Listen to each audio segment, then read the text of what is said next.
हो तो अप्रैल में गजबर जानू हो तो अप्रैल में गजबर जानू मई में हो तो महर जवा जानू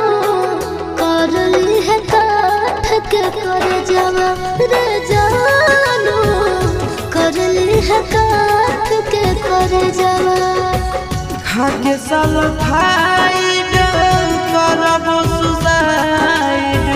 पढ़ली है पेपर में खबरवा